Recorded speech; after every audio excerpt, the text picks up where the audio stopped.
This is Jumping In, the short-form series of the Jedburgh podcast. I'm the creator and host, Fran Racioppi. Each week I have the opportunity to speak with transformative leaders, visionaries, drivers of change, those dedicated to winning no matter the challenge. Our long-form series has been an opportunity to go deep, unpack all aspects of our guest and their story. For Jumping In, just like our Jedburgh teams of World War II, I want to get on and off the drop zone fast.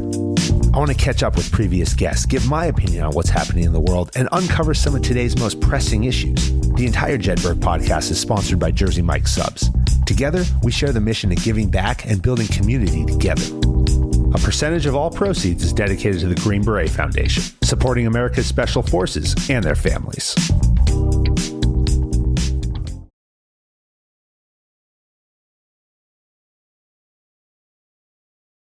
Nick Mathew, 2022 CrossFit Games Rookie of the Year. Hey. Welcome to the Jedburgh podcast. Thanks for having me on. Appreciate it. I've been waiting all weekend for this one. I'm not going to lie. We both have. Jessie and I both have. Super excited that we stalked you a little bit on Instagram before we came out a couple weeks ago. We said that's someone we got to talk to because we were putting our lineup together, and we were fortunate enough right before this, we sat down with Don Fall, CEO of CrossFit. Then we challenged him into the ice bath. So he hopped into the ice bath with us after that. But we talked a lot about where the sport's going, where CrossFit's going, what the next evolution looks like, what the next generation looks like. And so to be able to sit down with you, talk about that, embodying that right now, and not only through your performance, but also your coaching, it's truly an honor. And you're in the middle of a competition, you're 14 events in. Yeah. So we got to get you out of here and back because you're almost done. Got a couple more still to go, yeah. Talk for a second about coming into CrossFit. What motivated you to do so, and why have you dedicated so much of your fitness and your personal training time into the sport? Man, so I started CrossFit back in 2016.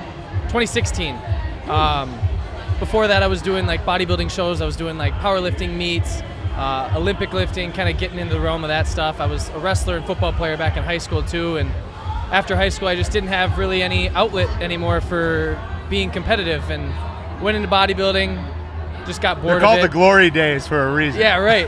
No, seriously, yeah. I mean, we went into bodybuilding, I got bored of it. We went to powerlifting. I felt strong as hell, but like completely out of shape.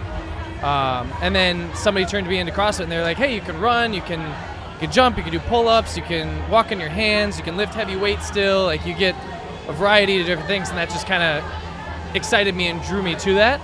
Looked up a few videos for like the CrossFit Games and like what people were doing around that time, and I saw the Rich Fronings of the world and Annie Thorisdottir, and I was like, I can do that. I can go compete with them. And then, I mean, little did I know, it took 7 years before I was able to make it to the CrossFit Games, and it's been just a grind ever since. Just discipline every day and always waking up with like the same goal in mind the whole time. So when you're the Rookie of the Year, what qualifies you as a rookie? Is that Rookie of the Year, first year at the Games is pretty much what qualified, and then the highest finishing rookie on the men's side of the field. So I finished 14th at the Games. Wow. Yeah, Which is impressive. Yeah, it was. I exceeded all the expectations I had going in for sure. What were your expectations? We've talked a lot over the weekend here about goals and standards, and it's something that this year on the Jedburgh podcast I've really want to put a lot of focus on. Last year I talked a lot about grit through all of our episodes, and the importance of really having to find that inner calling and consistently get out there and do more. And this year it's a lot about, we set goals for ourselves, we have a vision for where we want to be, but we forget about the how too often. And we let it get in our head, good and bad, that, I can, you said, I can compete with them. All right, great. I can wake up tomorrow and say, I can compete with them too, but what am I actually going to do about it? And what are the tactical level things and the standard I'm going to hold myself to every day? You had 7 years in order to get to where you did last year. Talk for a minute about those things. What were those standards? What was that mindset? What did you do every day when you woke up and you said, I have to take one more step? Yeah, it's been just a roller coaster. I mean, I'd say the mental battle throughout competing is like the biggest part of it. Everybody can end up throwing up a 300-pound snatch. Everybody's doing 350-pound clean and jerks now. Everybody can walk on their hands. Everybody can do muscle ups. So it's really kind of what's in between the ears and like the story you tell yourself every day when you get to the gym. Like the days that you're not feeling good, the days that you are feeling good. Are you speaking positively? Are you being encouraging to yourself. And I mean, I think it helps me a lot too that I own an affiliate as well. So like I'm practicing and preaching that same message to all my members every day, and kind of I gotta lead by example and hold myself to that same standard. So Yeah, I mean, 7 years ago I said I was going to make it to the CrossFit Games, and I did it. So I mean, it took a long time, but I mean, losing 100 pounds in an affiliate takes a long time.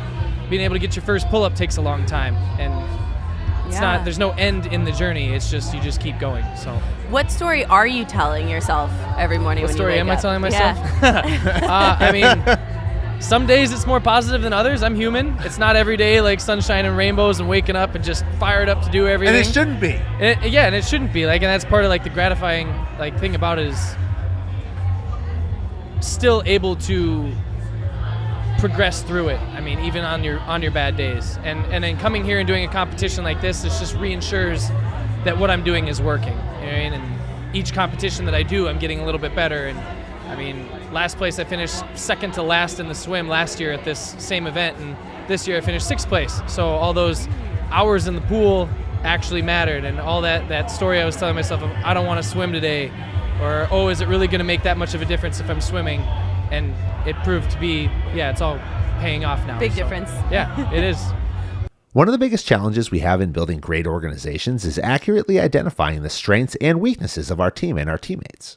Compass Workforce Solutions is a certified predictive index partner. Since 1955, the Predictive Index Behavioral Assessment has objectively provided insight into employees' workplace behaviors. This allows us as leaders to predict what drives and motivates others, helps us to be better managers, and enables more effective communication to increase performance by really understanding who's on our team and what they do best. I've incorporated Predictive Index, Compass, and Christine Ippolito's team into every one of my businesses and my performance development programs. Incorporate science-backed behavioral assessment tools like Predictive Index into your organization today and see how quickly you reach your goals. Learn more about Compass and the Predictive Index Behavioral Assessment at compasswfs.com.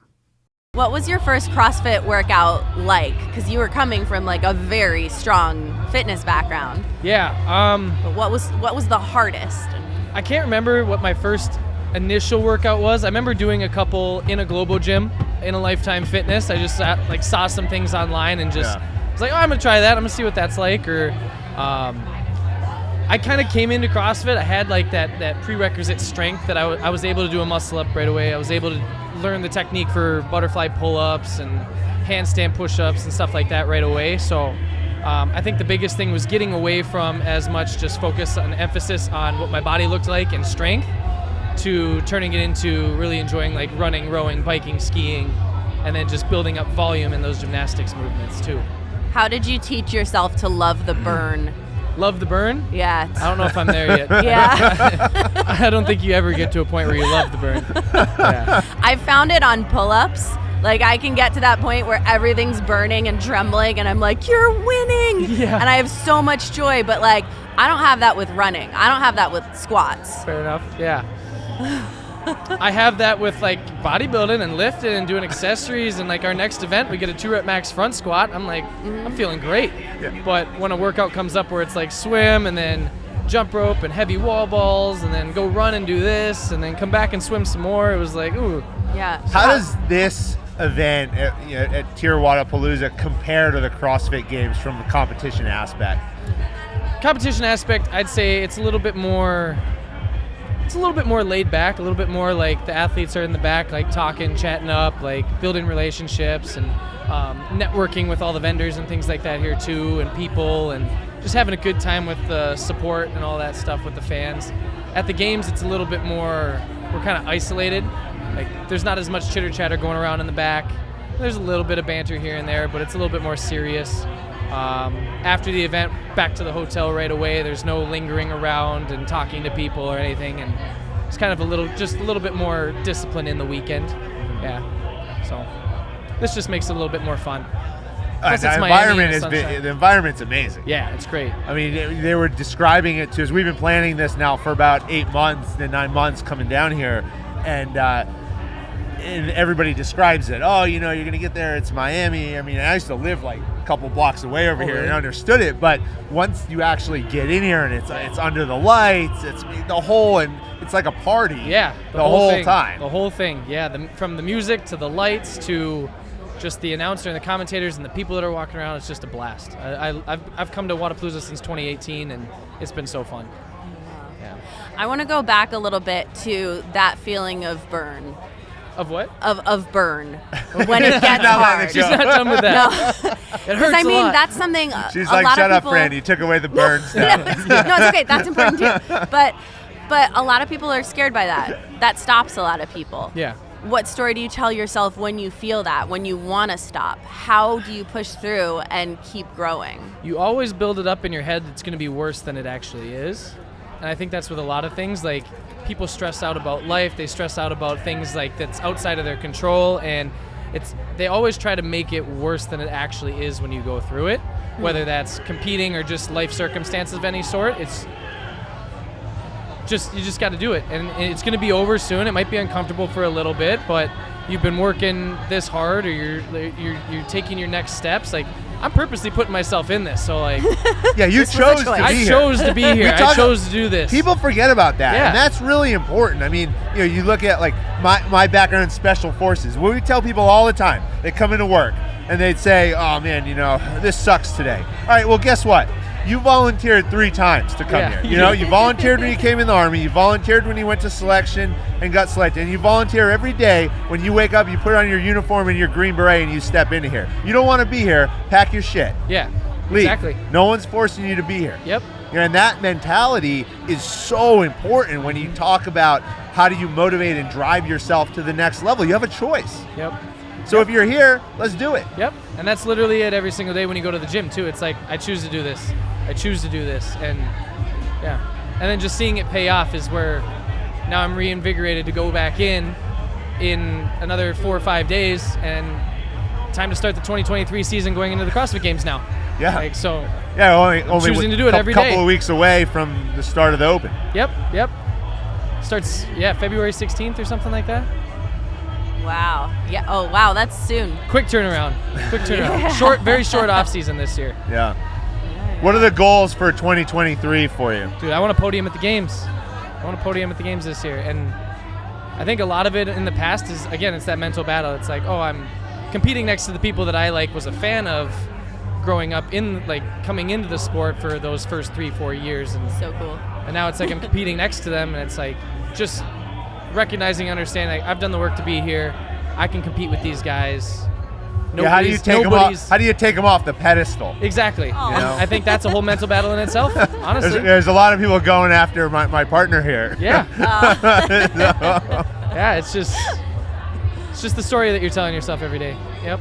You just keep working hard, and yeah, like I said, I choose to be here. I choose to do it. I choose to go into the gym every single day. Yeah. Yeah. What are some of your favorite exercises? Favorite events? Exercises. Anything with squats. I love snatching. I love the heavy lifts. If we're talking aerobics, I really enjoy running. And I don't know. I just did a bunch of rope climbs out on the field, and I like rope climbs a lot too. Ropes are fun. Yeah. Big fan of rope climbs. Yeah, for sure. So as an affiliate owner, you're building. You're an entrepreneur. Yeah. As well, and you're building your own business, and you're also developing the other athletes.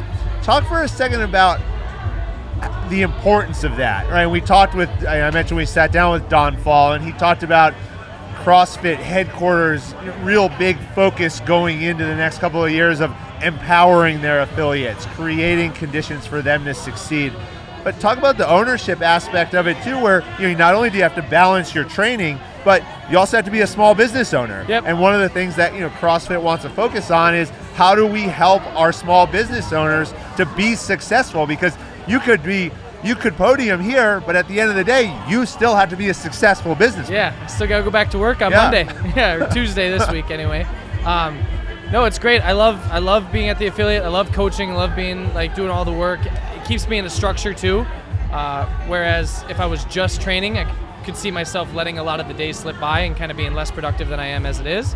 And then I'm a really big people person, social butterfly. I like just seeing how everybody's doing at the gym, in their workouts, offering my insight on how to attack workouts, intention behind it. We got a very competitive group as well, so I love seeing where they're taking their fitness as well in terms of just challenges or their nutrition, or even doing like the small local competitions and things like that, and just kind of watching how they blossom and achieve their results too. So that just makes it even more fun for me. So everybody who's getting ready to become a special operator, go to selection for whether it's going to be a Green Beret, Navy SEAL, you want to become an Army Ranger, you want to join the Air Force, become a para-rescueman. Right? They can come to you, hop on 18 Alpha Fitness app, and you're going to take them through some very specific workouts that are designed for each one of those training programs. I always start off everybody day one of 18 Alpha Fitness is my push-up from hell. Spider-Man push-ups. So in a down position, your left knee comes to your left elbow. Right knee comes to your right elbow. Yeah. Next one is diamonds, everybody's favorite. And make sure you get that chest off that ground. All right, wide arm. Be on your knee. This is the knee one, but you're gonna go down and explode up. You want to take it to the next level. You want to be one of America's best. Get on 18 Alpha Fitness. Check it out.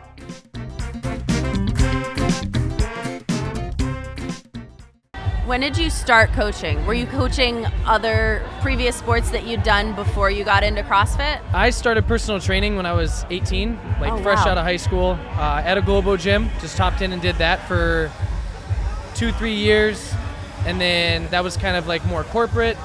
Moved into like an anytime fitness like realm of things where it was more like on me, entrepreneurship role. Took on my own entrepreneurship role in terms of nutrition, personal training, group classes, and just kind of built up from there. Ended up opening my own studio, owned my own place and smoothie bar for about 3 years. Closed that down right when COVID hit, and then I started coaching CrossFit at my affiliate after that, and I've been doing that for about almost 3 years now too. So what are most of your clients like? Are they high-level CrossFitters? Are they people off the couch? Yeah. All ranges. I mean, I would say, the main demographic that comes into CrossFit gyms are, at least at our affiliate now, is people that are 25 to 40, ex-athletes from high school that, again, like me, were kind of like looking for what's another competitive outlet that I can have. Whether they want to actually compete at competitions like this, or they want to do local throwdowns, or they just want to throw down with their buddies in the gym and just get after it and have a little friendly competitions every day. Yeah. What are you most excited about learning right now? Excited about learning? Yeah. Oh man, that's a hard question right there. Or in what ways are you growing? What ways am I growing? I think the biggest thing is coming into competitions like this, and like I'm already have like mental strides and things that I'm getting through just in terms of the competing. Like I always go back and I recap after the weekend, like things that went well, things that went bad, areas of weakness, things that I can get better at. Even coming in, I already had plans of things that I was going to be doing kind of after the competition anyway. So this is just more knowledge to the fire of like things that I need to put into for my own fitness and stuff like that. So I got to ask about the crop top. Yeah. Where'd that come from? So one of our old friends back at the gym, Carly, her and one of her friends did a crop top Tuesday, and they were like twinning one day. And then I looked over at the general manager of the gym we were at, and I was like, we should do that. And so we had these like 3/4 sleeve American flag shirts, and so we cut them off, and we decided we were going to do our crop top Tuesday to kind of just play with them and match them or whatever. And then this was like right around 2017, and then I qualified for regionals in 2018. And the last day of regionals, I threw on the crop top, and I got some. I wasn't the best athlete back then, but I got some showtime on the camera for just wearing the crop top. And then every competition since then, I've always worn the crop, and over the last 2 years, it's really taken off. Well, we got something for you. Uh-oh. Okay. Yeah. So let's go. So here's our Jedburgh podcast T-shirt. I appreciate that. Okay, and I got a pair of scissors here. All right, because we're gonna make you a Jedburgh podcast crop top. I'm in for that. Heck, I even have a rotary blade right in my bag right there. Oh, even better. Just lay it down and slice it. And it's just perfect. I'm prepared. You are. So we got you that. I appreciate that. So you can sport that and rock that wherever you need. Yeah, definitely will. For sure. We'll be looking for it. Yeah. Fueling our bodies for peak performance is one of the most important parts of our preparation.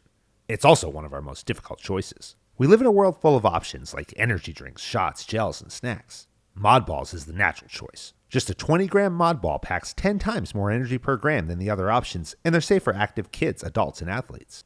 Macronutrients from 75 fruits, veggies, seeds, nuts, chocolate, and raw honey replace caffeine and sugar, increasing energy without creating a jittery stimulant buzz or sugar crash. Plus, Modballs are only 100 calories. They're individually wrapped, organic, vegan, dairy-free, soy-free, gluten-free, HFCS-free, and GMO-free. They're also $10 off your first order when you use code JED, J-E-D, at modballs.com. We'll close out here, and I got a real test question for you. Uh-oh. Not good at tests. The Jedburghs in World War II had to do 3 things every day to be successful. Their habits or foundations. They had to be able to shoot, they had to be able to move, and they had to be able to communicate. If they did those 3 things with the utmost precision, then they could focus their efforts and their attention on more complex challenges. What are the 3 things that you do every day to set the conditions for success in your world? I mean, in CrossFit, there's kind of, I guess specifically in CrossFit you're talking? In life. In life? In life. I would say one of them is just kind of holding myself to the highest standard that I can, just in all aspects. That's meeting people, talking to people, how I coach my athletes, how I clean the gym. Hold myself to higher standard.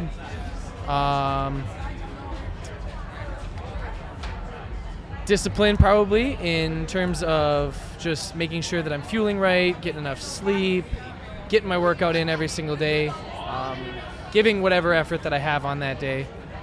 And then a third? Told you it was a test question. It's very hard. I'm not good at tests. Can you repeat the question one more time? Maybe something will spike to buy you some time. Yeah. Yeah, the things that you do, like what are the, kind of the habits, that you have. So, eat well, sleep, what are the things that are important? I mean, it comes down to really those couple things, like eat well, sleep well, have good relationships with people, don't burn bridges, be a nice person. Yeah.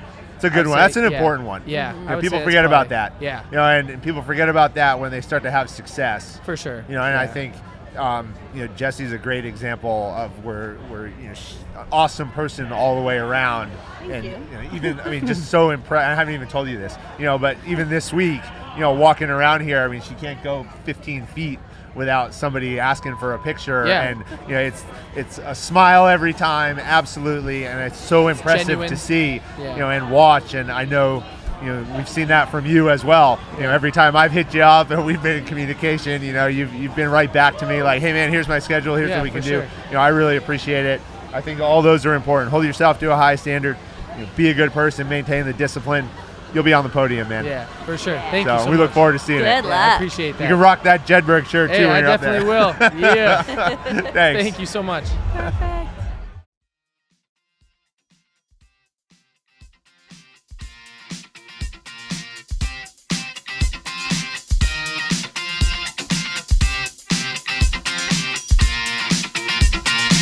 American Jedburghs went out to form the foundation of the United States Special Forces and the Special Activities Director to the Central Intelligence Agency.